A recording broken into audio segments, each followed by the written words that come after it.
Hello students, this class is for class 10 and today we are going to start from hydrochloric acid and its some chemical reactions. I have explained so far the chemical reactions like reactions with metal carbonates, bicarbonates, sulfides, sulfates. So today we are starting from the chemical reactions with metal sulfides. Okay, so chemical reactions.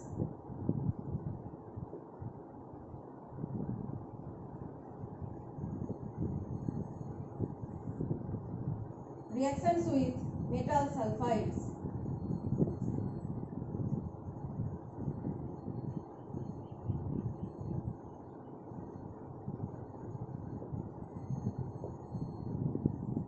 What is the general reaction? The general reaction is metal sulfide reacting with hydrochloric acid.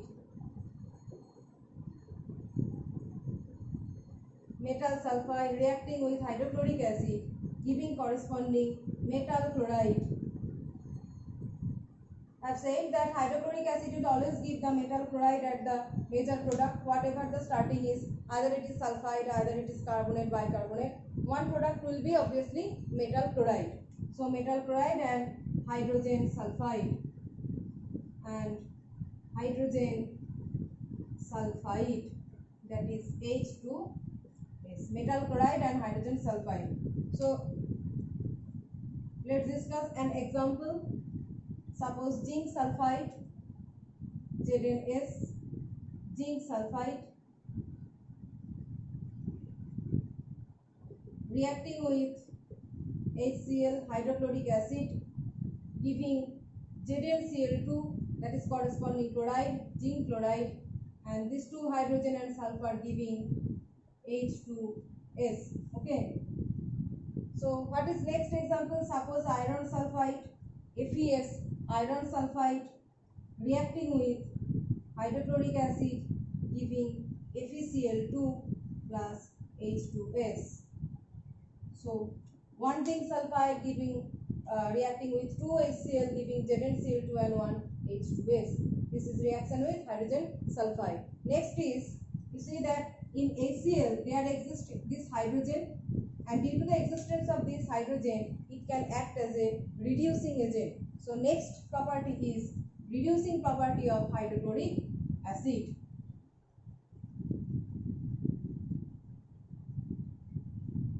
Reducing property. So you have to discuss this property with an example first. So I am writing a reaction with magnesium oxide, MnO2 plus HCl. Here also corresponding chloride will be obtained. So MnCl2 corresponding chloride plus 2H2O plus chlorine. See here MnO2 has converted into corresponding MnCl2, so it is reduced. Okay.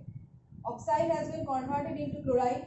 Oxidation state decreased from, this is 4 state and this is 2 state oxidation state. So it is reduced. Okay. It is reduced, and here HCl has been converted into chlorine, that means it is oxidized. So here HCl is acting as a reducing agent. It is reducing manganese dioxide into manganese chloride, and it itself is oxidized into chlorine. Okay. So here HCl is acting as a reducing agent. It is reducing MnO2 to MnCl2 and itself is oxidizing to Cl2. So this reaction is very important as it is showing the reducing property of hydrochloric acid. So next another important example is PbO2. PbO2 does involves in same kind of reaction, that is reaction with HCl giving corresponding chloride PbCl2 plus 2H2O plus chlorine. So production of this chlorine actually proves that HCl has been oxidized here and it is acting as a reducing agent. Okay. So chlorine gas production is the proof here. Next an important reaction is reaction with concentrated nitric acid. Concentrated nitric acid is a very good oxidizing agent, and as it is very good oxidizing agent, it can produce nascent chlorine from hydrochloric acid. So next is reaction with concentrated nitric acid.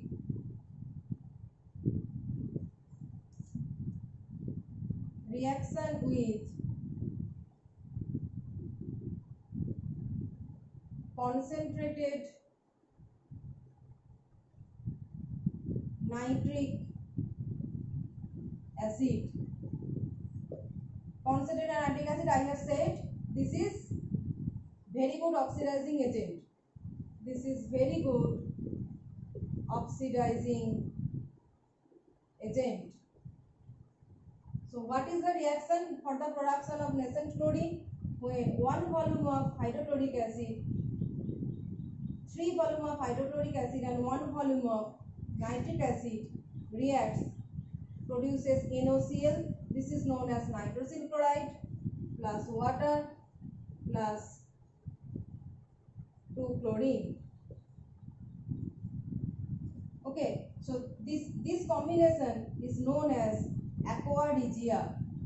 So this is for a short question for you. What is aqua regia? A mixture of 3 volume of hydrochloric acid and 1 volume of nitric acid is actually aqua regia. So aqua regia is very vigorous acid, it's very strong acid. Why? Due to the production of this nascent chlorine. Okay, so it is producing nitrosyl chloride, 2 water and 2 chlorine. This chlorine is known as nascent chlorine. Nascent chlorine. Okay, nascent chlorine means the stage just before the formation of chlorine atom. The stage just before the formation of chlorine gas. Okay, or chlorine atom. So this is very active state. Okay, this is nascent means this is very active state. As it is very active, this nascent chlorine, only aqua regia can convert noble metals to its corresponding chlorides. You know noble metals does not react like gold. Okay, it is very stable. It is a noble metal, so it does not react. But it only reacts when it is treated with aqua regia. When it is treated with aqua regia, due to the production of this nascent chlorine, it is very active. So only aqua regia, this nascent chlorine can convert noble metals into its corresponding chlorides. Noble means it does not react with anything. It is very stable. But only in aqua regia, this nascent chlorine is able to convert noble metals to its corresponding chlorides. So what is 2 example of noble metals like gold and platinum? So whenever a noble metal, gold, noble metal, gold is reacting with this nascent chlorine, 3 nascent chlorine, it is reacting and giving corresponding gold chloride. Again, platinum reacting with 4 nascent chlorine and giving corresponding PtCl4, platinum chloride. These are noble metals as they are very stable in open air or in any cases they does not react easily. Okay, so only in aqua regia they can be converted into corresponding chlorides by this. This is very important. Okay, so the next is how can we what are the some reactions by which we can prove that this is hydrochloric acid. I have already explained that is they are just like silver nitrate state, silver nitrate reaction. So tests for hydrochloric acid involves tests for HCl. So common is reaction with nitrate, that is HCl, formation of Cardi white PPT, this Cardi white PPT, Cardi white precipitate. This precipitate dissolves in excess ammonium hydroxide. This is one test for hydrochloric acid. Okay, the silver nitrate test. And the next will be also MnO2, where MnO2 reaction with MnO2 and HCl, reaction of HCl and MnO2. Here I have discussed that HCl is acting as a reducing agent and it is oxidized to what? It is oxidized to chlorine. Chlorine is a greenish yellow gas. Okay, chlorine is a greenish yellow gas.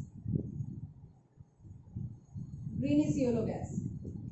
So whenever we are treating HCl with manganese dioxide, it is producing a greenish yellow gas that is produced from HCl. So formation of this greenish yellow gas is definitely the confirmatory test that here HCl is present. But how can we prove that this is the gas for producing is confirmedly chlorine gas? Chlorine gas, when moist starch iodide paper, when moist starch iodide paper is held over this gas, starch iodide paper,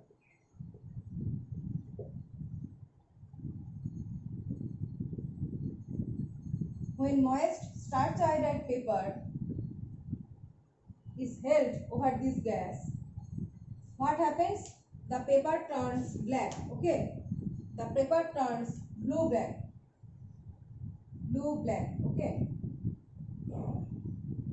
so by this test we can prove that the produced gas is chlorine. So there are two steps. First, we are treating the acid with MnO2. It is producing a greenish yellow gas.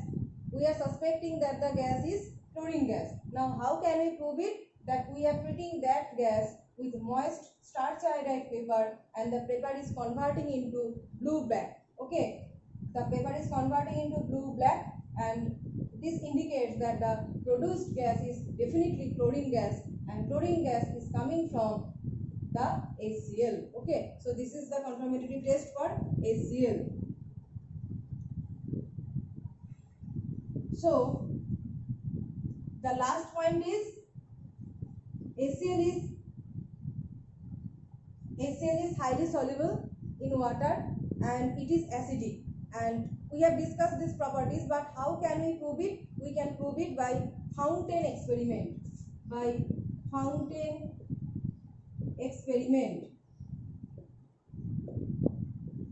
In this fountain experiment, there is a setup, that is a jar filled with HCl gas. Okay, and here is some water. Here litmus paper is blue. Now blue litmus paper is taken here. Okay, blue litmus paper is taken here in this water. There is a link between this water jar and this HCl jar. Here is HCl gas something, and there is a dropper. Okay, there is a dropper. So by this dropper, there is a dropper containing water. This is a dropper containing water.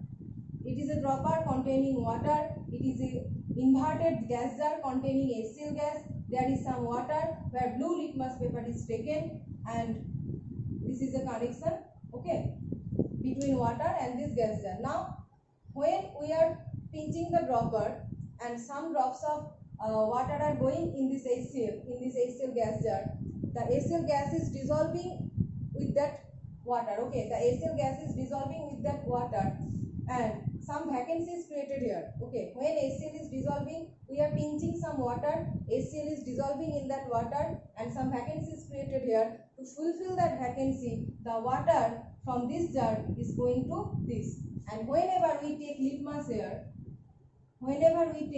litmus here, the solution so formed here, is some solution is formed whenever water is going from this jar to this jar. Okay, a solution is forming here, and whenever we are testing it with litmus, the litmus is red here, and red indicates acidic. So this fountain experiment proves that HCl is definitely soluble in water, and the aqueous solution is acidic. Why? It is producing the hydronium ion, I have explained. So this is the fountain experiment. So by this fountain experiment we can prove that HCl is soluble in water and it is acidic. This is the whole setup. So in by today's class our chapter is completed. Okay, so in next class we will revise this chapter.